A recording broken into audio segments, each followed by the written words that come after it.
Hi,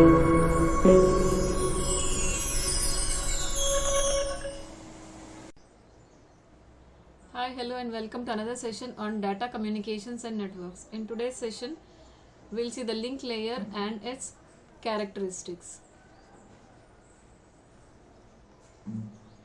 So any network layer, it provides a communication service between any two hosts. Suppose this is the first host and we have another host here. The datagrams travel between one host to the other host by using a communication link. Now here the datagram is a combination of two words. The first one is the data plus the second one is the telegram. So datagram, it is a message containing data that is sent from one location to the other location. So in the link layer we have two types of channels.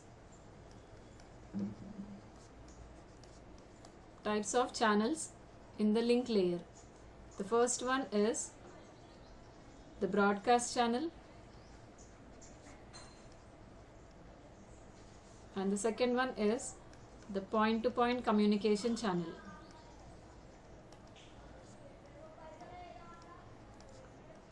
Or communication link.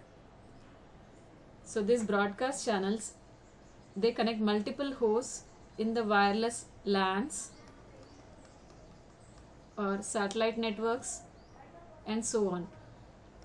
Coming to this point-to-point communication links, two routers are connected by a long distance link, that is known as point-to-point communication link. Example is an office PC and a nearby Ethernet switch. So this is an example of point-to-point communication link. We'll see some of the terms we use in this link layer. The terms used in the link layer. The first one is the node.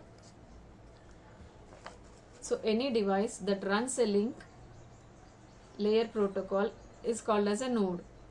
Examples of nodes are the hosts, the routers, the switches and the Wi-Fi access points. So these are some examples of the nodes. The next term we see is the link. Communication channels that connect adjacent nodes along the communication paths are known as links. If you want a datagram to be transferred from the source to the destination, it must be moved over each of the individual links in the path. This datagram, it passes through 6 links. The first one is the Wi-Fi link, which is connected between the sending host and the Wi-Fi access point. The second one is the Ethernet link. This is the link which is connecting the access point and the link layer switch. So the first one, Wi-Fi link, connects the sending host to the access point. Then we have the Ethernet link which connects the access point to the link layer switch. The third one is the link which connects the link layer switch and the router.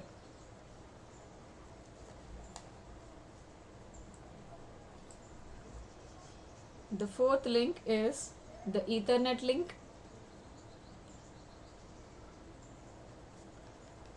which connects the router and another router. Then we have the next one, the link which connects a router and another link layer switch.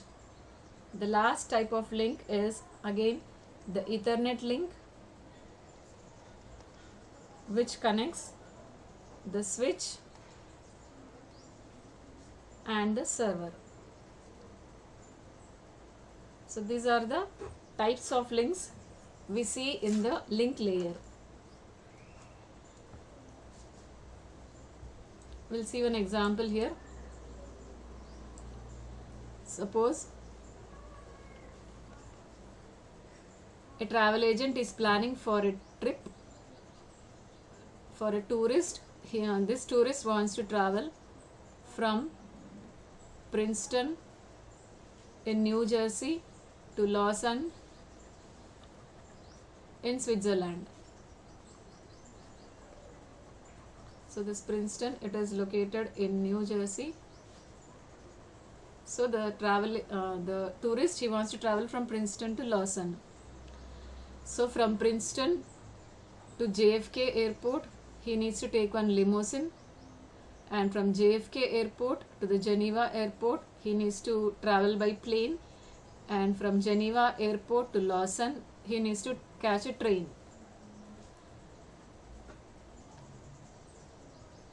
So it is the responsibility of the limousine company to take the tourist from Princeton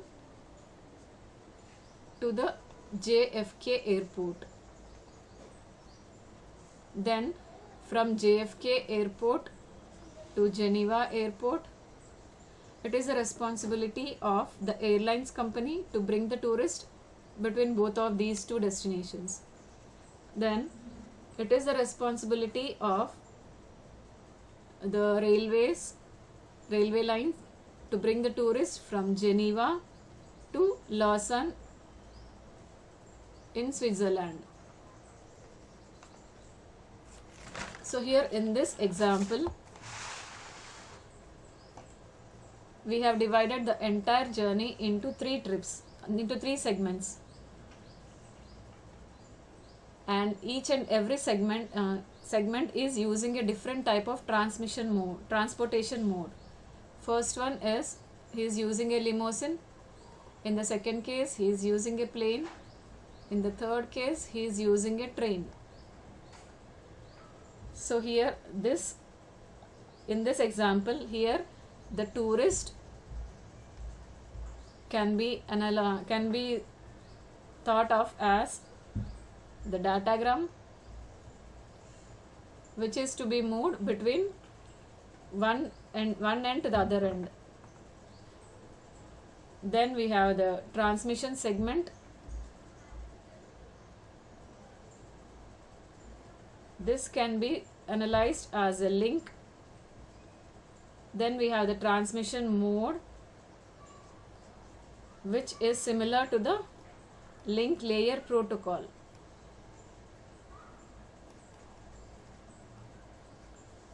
Then finally we have the travel agent, which is similar to the routing protocol.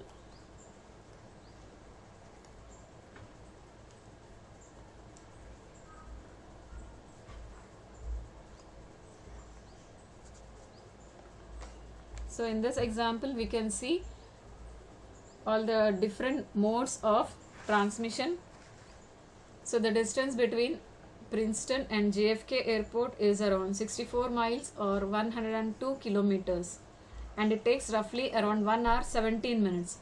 So the tourist, if he wants to travel from Princeton to JFK airport, he'll take a limousine, and from JFK airport to Geneva airport, the distance is around 298 miles, around 600 kilometers, and this takes around 1 day 6 hours of journey. Then from Geneva airport to Lausanne in Switzerland, he will catch a train which is around 52 kilometers.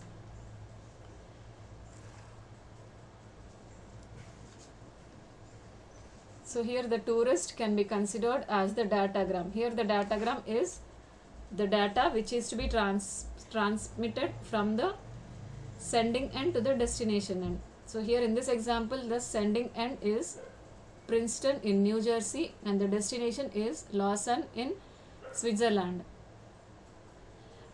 Here we have seen different segments. So these are the three segments of transmission. The first segment is from Princeton to JFK airport, second segment is from JFK airport to Geneva airport, and the third segment is from the Geneva airport to Lausanne in Switzerland. And all the three segments are using different transportation modes. So in the first case he is using a limousine, second case he is using a plane, and in the third case he is using a train.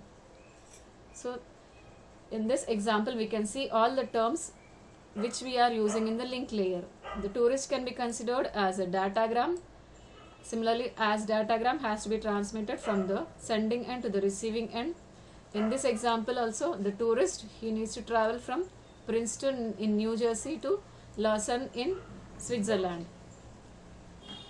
Then we have the transmission segment, which can be referred to as a link, and also we have the transmission mode, which can be considered as a link layer protocol. Then we have the travel agent, which can be considered as the routing protocol. So this is all about the link layer.